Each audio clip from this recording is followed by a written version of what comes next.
Lebih mudah untuk mendapatkan CKK Tani sebanyak 110 ataukah CKK biasa 220 untuk target di bulan Juli?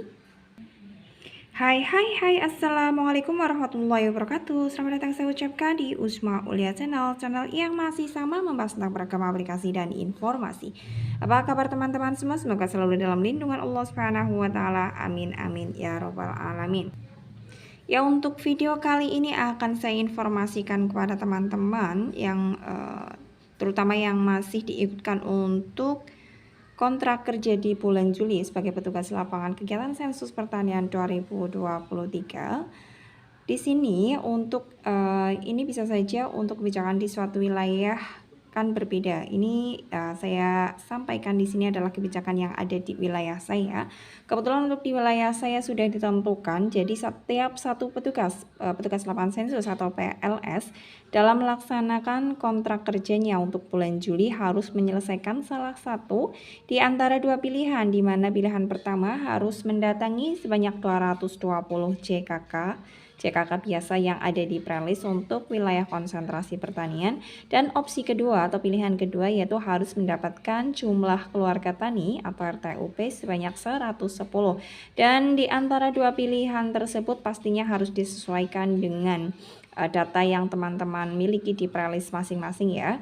Kayak misalnya ada salah satu petugas memang yang mendapatkan 3 SLS konsentrasi, tetapi jika dikalkulasikan dari 3 SLS konsentrasi tersebut, jumlah kakak biasanya hanya mencapai 170 saja. 170 otomatis untuk memenuhi CKK biasa 220 itu tidak bisa.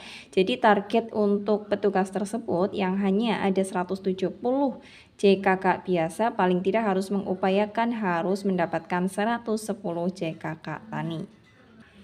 Dan untuk informasi di daerah-daerah lain, di daerah yang berbeda, pastinya kebijakan berbeda. Dan kebetulan untuk yang ada di wilayah saya, Koseka dan juga PML sudah melaksanakan diskusi secara bersama-sama dan mengupayakan supaya semua petugas yang sudah direkrut dan bekerja di bulan Juni agar dapat diikutkan kembali untuk kontrak kerja di bulan Juli. Jadi kerja keras antara PML dan Koseka, mereka membagi wilayah tugasnya agar semua petugas dapat diikutkan kembali di kontrak kerja selanjutnya yaitu di bulan Juli, sehingga mau tidak mau setiap petugas lapangan sensus harus melakukan lintas desa.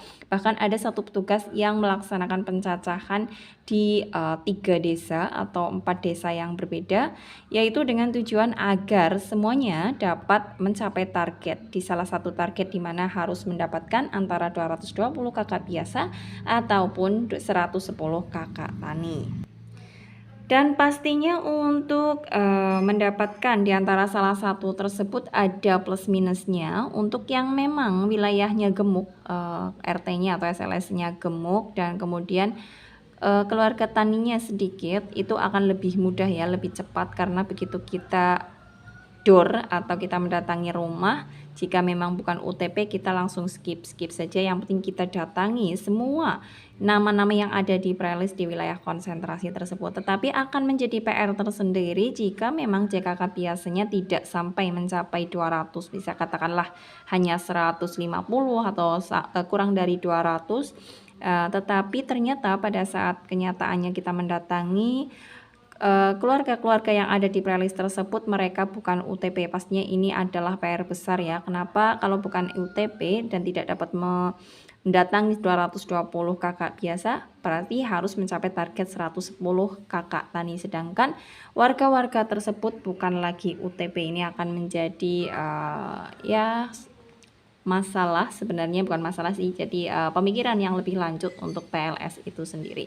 Dan apabila teman-teman kemungkinan mendapatkan masalah yang serupa ya, yaitu misalkan wilayah kerja teman-teman sudah dibagi dari awal diberi wilayah kerja untuk 2 bulan dan teman-teman harus memikirkan secara sendiri atau mandiri untuk wilayah kerja yang akan dikerjakan di bulan Juni mana, yang akan di bulan Juli mana. Ternyata teman-teman sudah mendapatkan artinya sudah mencapai target untuk di bulan Juni, sedangkan ternyata di bulan Juli juga ada target yang harus dipenuhi juga, sedangkan SLS yang tertinggal oleh teman-teman hanya misalkan 1 saja dan kurang untuk mendapatkan satu di antara 2 pilihan yang saya sebutkan, yaitu 220 JKK biasa ataupun 110 JKK tani. Dan barangkali teman-teman menemukan masalah seperti ini, teman-teman silahkan komunikasikan dengan PML. Nanti biar PML akan mengutarakan ke Koseka. Jadi barangkali teman-teman akan ditempatkan atau ditugaskan untuk lintas desa atau bahkan lintas kecamatan. Itu teman-teman siap-siap saja, karena hal ini bisa saja terjadi mengingat dan menimbang target yang sudah ditentukan tersebut memang harus dipenuhi. Dan selanjutnya sebagai informasi untuk teman-teman, batas JKK biasa ataupun JKK tani yang saya sampaikan di sini tidak semua wilayah itu tidak sama ya. Jadi ada batasan-batasan tertentu untuk wilayah tertentu. Misalkan katakanlah suatu wilayah memang konsentrasi pertaniannya banyak dan satu RT saja bisa mencapai banyak UTP atau unit usaha pertanian perorangan, maka target yang harus diselesaikan untuk petugas di wilayah tersebut pastinya akan berbeda dengan target yang harus dicapai di wilayah lain. Jadi teman-teman jangan terpaku dengan angka-angka yang saya sampaikan, karena kembali lagi setiap kebijakan dari suatu wilayah memiliki kebijakan tersendiri karena disesuaikan dengan keadaan di wilayah tersebut. Dan juga mengenai honor juga pastinya akan disesuaikan dengan tingkat kesusahan atau lainnya yang ada di wilayah dari teman-teman. Jadi bisa saja, dan memang ini adanya untuk honor yang diterima oleh petugas di suatu wilayah pastinya akan berbeda dengan honor yang diterima oleh petugas di wilayah lain. Jadi intinya di sini saya ingin tekankan bagi teman-teman yang sudah menjadi mitra BPS selalu memberikan kinerja yang terbaik ya, karena dari kinerja teman-teman nantinya ini akan menjadi titik awal untuk teman-teman diikutkan kembali untuk kegiatan-kegiatan selanjutnya atau tidak. Jika teman-teman memiliki kinerja yang baik, penilaian yang baik, kemudian skalanya baik, pastinya jika ada event atau jika ada survei atau kegiatan lain dari BPS, teman-teman akan menjadi seseorang yang akan selalu direkomendasikan oleh pegawai organik BPS itu sendiri.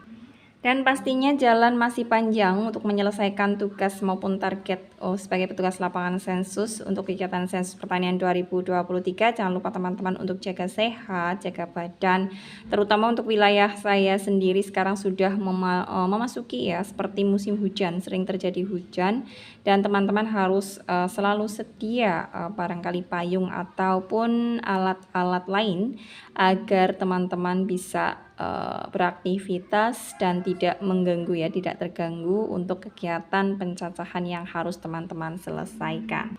Ya, demikian yang dapat disampaikan untuk pembahasan kali ini. Semoga informasi ini bermanfaat dan silahkan share untuk ke media sosial lain yang teman-teman miliki jika merasa informasi ini bermanfaat.